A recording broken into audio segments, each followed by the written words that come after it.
Hello students, in this video we will discuss electronic configuration. Electronic configuration क्या है? It tells us about the distribution of electron in the orbital or in the subshells. So from electronic configuration we can have the knowledge about the distribution of electrons in various energy shells, subshells and orbitals in an atom in the ground state. अब जो electronic configuration है उसमें उसको represent कैसे करते हैं? It is represented as this. N is the principal quantum number which corresponds to the main energy level.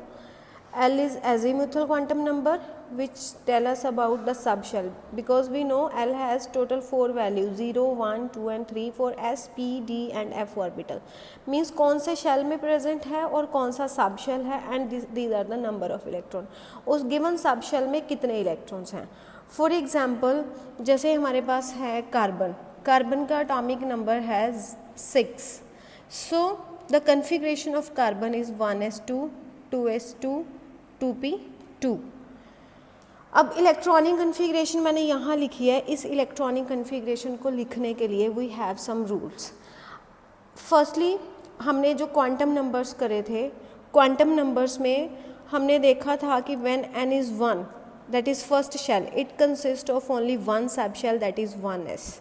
In the second subshell we have second shell we have two subshell that are 2s and 2p. In the third subshell we have third shell we have three subshells, 3s, 3p and 3d. Similarly in fourth shell 4s, 4p, 4d and 4f subshells are there. And in fifth shell we have 5s, 5p, 5d and 5f. Similarly in the sixth shell we have 6s, 6p, 6d, 6f subshells. Now on seeing this we have subshells 1s, 2s, 2p, 3s, 3p, 3d, 4s, 4p, 4d, 4f, 5s, 5p, 5d, 5f, 6s, 6p, 6d, 6f and so on. जब हमने electrons fill करने हैं तो हम इसी order में electrons fill नहीं करते हैं. हमेशा इलेक्ट्रॉनिक कन्फिग्रेशन लिखने के लिए किसी भी एलिमेंट की अगर आपने इलेक्ट्रॉनिक कन्फिग्रेशन लिखनी है तो you should keep in mind the order of orbitals like this: s, sp, sp, sdp, sdp and sfdp. sfdp means आपने इसको ऐसे याद रखना है. एक बार s, दो बार sp, sp, दो बार sdp, sdp, दो ही बार sfdp, sfdp. अब इसकी नंबरिंग करते हैं. 1s, 2s, 2p, 3s, 3p, 4s, 4p, 3d क्योंकि अभी थर्ड वाला d हमारे पास पेंडिंग पड़ा था, 3d.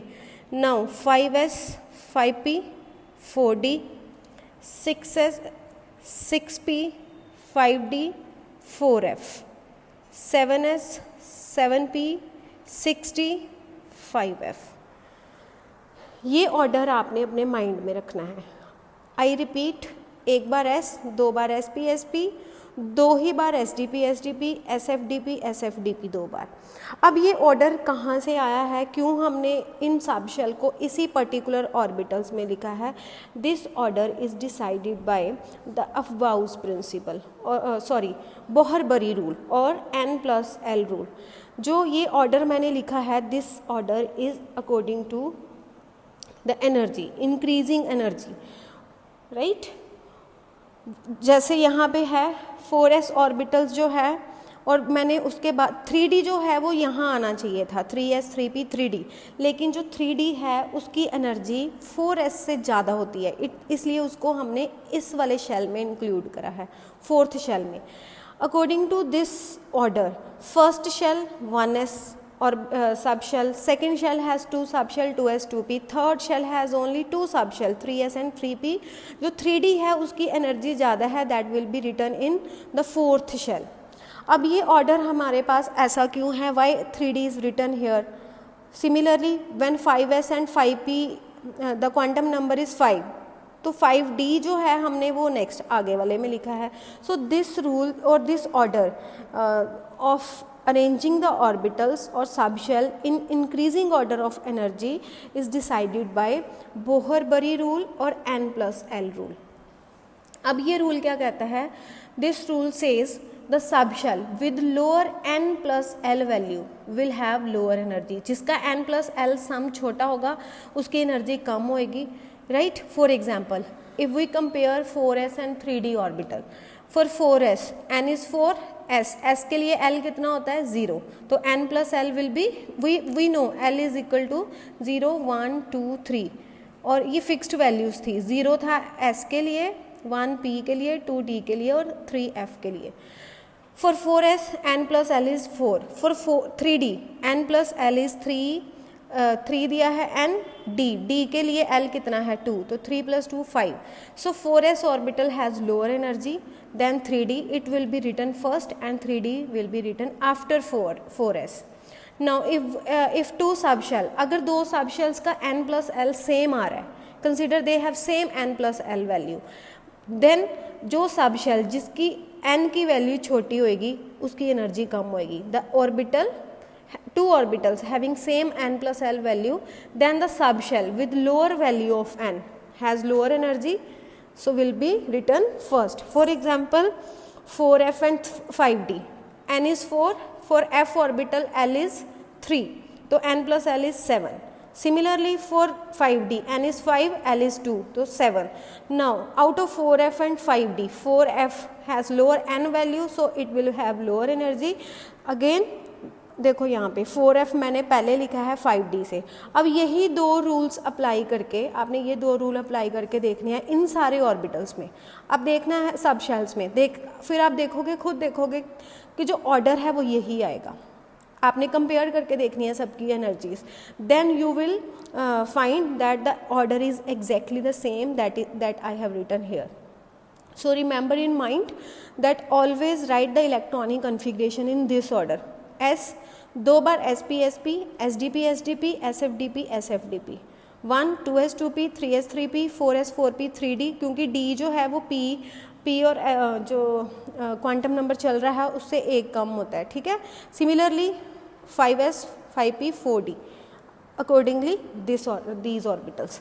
अब हमने इलेक्ट्रॉन्स फिल करने हैं. These orbitals are arranged according to increasing energy. जैसे जैसे एनर्जी बढ़ेगी ऑर्बिटल्स का जो ऑर्डर है वो भी हम ऐसे लिखेंगे. अब हमारे पास नेक्स्ट आते हैं रूल्स फॉर फिलिंग इलेक्ट्रॉन्स. सबसे फर्स्ट रूल है हमारे पास अफवाउज principal.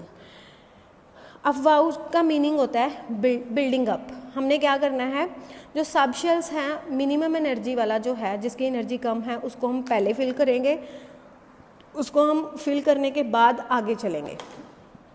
means the electrons, according to this rules, the electrons are filled in order of increasing energy. जिसकी एनर्जी कम है वो पहले फिल होगा, जिसकी एनर्जी ज़्यादा है वो बाद में फिल होएगा. क्लियर. और हमने अभी देखा ये जो ऑर्डर है lower energy and higher energy वाला, ये हमने कहाँ से लिया? From n plus l rule और Bohr Bury rule. Next is the Pauli's exclusion principle. अब ये प्रिंसिपल क्या कहता है? ये कहता है कि एक ऑर्बिटल में मैक्सिमम 2 इलेक्ट्रॉन ही आ सकते हैं, and that too with opposite spin. अगर हमने किसी एक ऑर्बिटल में, कंसिडर मेरे पास कुछ ऐसा एलिमेंट है which have only 2 electrons, so I will write 1s, क्योंकि पहला सबसे पहले 1s है तो 1s. 2 इलेक्ट्रॉन हैं तो 2 इलेक्ट्रॉन आप ऐसे नहीं फिल कर सकते हो, ऐसे नहीं, ऐसे भी नहीं फिल कर सकते हो. they will be filled like this. means जो ऑर्बिटल है उसमें जो 2 इलेक्ट्रॉन आपने फिल करने हैं that will be filled with opposite spin. so the correct order of configuration is this. these 2 configurations are wrong. और we can explain this order or this rule by taking the example, another example. For example, I have taken here nitrogen atom. We know nitrogen atom का जो Z है, Z is 7. We have to fill 7 electrons. For filling 7 electrons, what we will do, क्योंकि हमने 7 electrons fill करने हैं, S में 2 आएंगे, 2 S इस एस में आएंगे, 4 हो गए, पी में आएंगे 3, बिकॉज पी में टोटल 6 इलेक्ट्रॉन्स आते हैं, उसमें से मैंने 3 फिल करने हैं. ठीक है, हमें जितने फिल करने हैं हम उतने फिल करेंगे, एक्स्ट्रा नहीं फिल करेंगे. पी में कभी भी 7 नहीं आएंगे, पी में हम 6 मैक्सिमम फिल कर सकते हैं. So we have to fill 7 electrons. What I will do, 1s2, 2s2, 2p3. अब ये 2p है, 2p subshell. We know 2p subshell consist of 3 orbitals, px, py and pz. So यहाँ मैंने expand करके लिखी है configuration. 1s2 2 electron with opposite spin, 2s2 2 electron with opposite spin, and the third 2p को मैंने expand करके लिखा है. We know 2p subshell has 3 orbitals, 2px, 2py, 2pz. So all these electrons are written with same spins, right? अब हमने ये देखना है, ये रूल क्या कहता है, Pauli's exclusion principle also says no 2 electron of an orbital. एक ऑर्बिटल के जो दोनों इलेक्ट्रॉन हैं उसके सारे quantum number n, l, ml and s, all the 4 quantum numbers will not have same value. अगर 2 की सेम है तो तीसरे की जरूर डिफरेंट होएगी. अगर तीनों की सेम है, n, l and ml same आ रहा है तो fourth will be different. Means no 2 electron in an atom will have same set of, no 2 electrons in an atom have same set of all the 4 quantum numbers. अब जैसे मैंने इसको discuss करते हैं. फॉर द फर्स्ट इलेक्ट्रॉन, पहले electron के लिए n कितना है, 1, l कितना है, s ऑर्बिटल है तो 0, ml अगर l 0 है तो ml भी 0 होगा, because we know ml is equal to 2 into L plus 1.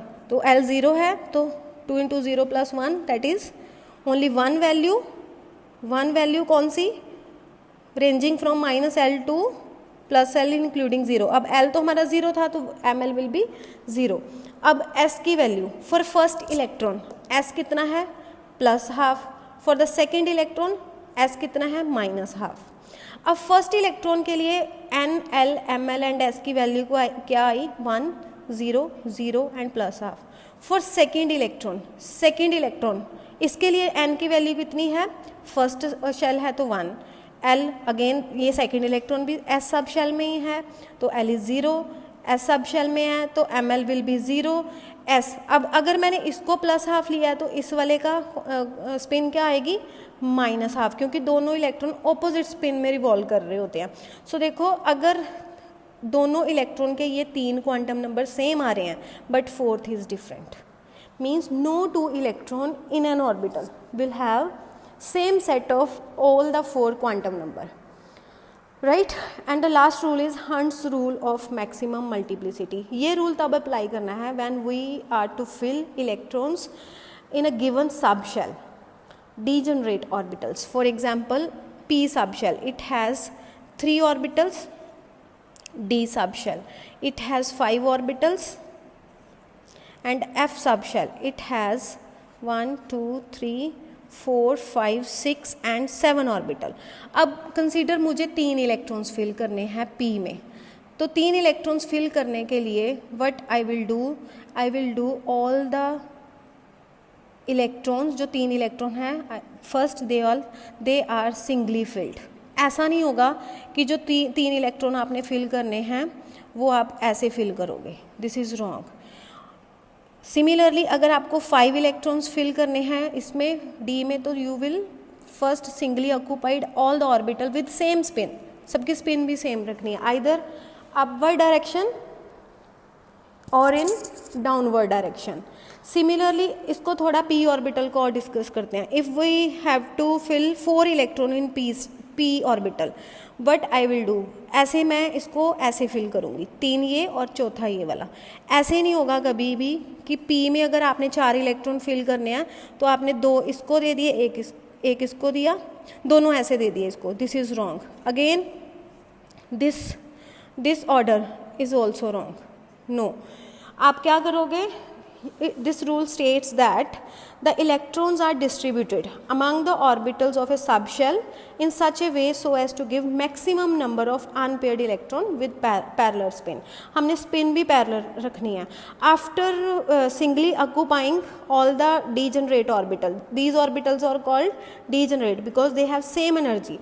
आपने सिंगली ऑक्यूपाई करना है, अगर और ज़्यादा इलेक्ट्रॉन फिल करने हैं तो बाद में उनको डबलिंग करनी स्टार्ट करनी है. First of all you will singly occupy all these orbitals. This is hunts rule for maximum multiplicity. अब यहाँ पे देखो नाइट्रोजन का है, नाइट्रोजन को हम कितने वे से फिल कर सकते हैं. 7 इलेक्ट्रॉन्स फिल करने हैं, 1s2 2s2 2p3, ऐसे भी फिल हो सकता है. 1s2 2s2 2p3 ऐसे भी, सारे इलेक्ट्रॉन मैंने सेम स्पिन के रखे हैं. 1s2 2s2 2p3. अब इसमें मैंने 2 को सेम स्पिन रखा, एक की डाउन स्पिन कर दी, और इसको हम ऐसे भी फिल कर सकते हैं. अब टोटल स्पिन फाइंड करके देखते हैं. Plus half plus half plus half, तो total will be 1 and 3/2. Maximum spin आ रही है, इसकी कितनी आएगी, plus half minus half 0 plus half, तो कितनी बची spin, plus half. Plus half minus half 0, ये कितना है, प्लस हाफ, तो net spin will be plus half. तो रूल कहता है कि हमारे पास ऐसे ही हमने फिलिंग करनी है कि हमारे पास मैक्सिमम स्पिन आए. So this rule will be obeyed by writing the configuration in this way. ऐसा क्या हुआ कि क्यों ऐसे ही कन्फिग्रेशन लिखना सही है. The rule is the electrons with parallel spin when present in different orbital they will experience lesser electronic repulsion. जब सेम स्पिन के इलेक्ट्रॉन अलग अलग ऑर्बिटल में होते हैं तो they will feel less electronic repulsions. In this configuration, ये वाली जो कन्फिग्रेशन है, there is minimum repulsion, so this will be stable configuration. In this configuration, these two are with same spin, but this is with opposite spin. They will repel each other, and also in this configuration there will be repulsion. So this is the configuration. This is the correct method to represent the configuration according to Hund's rule of maximum multiplicity, right? So using these 3 rules, try to write the electronic configuration of as many as atom possible by using this order of orbitals. Remember in mind 1s 2 bar 2s 2 bar sp 2 he bar sdp 2 bar sfdp लिखना है आपने. All right.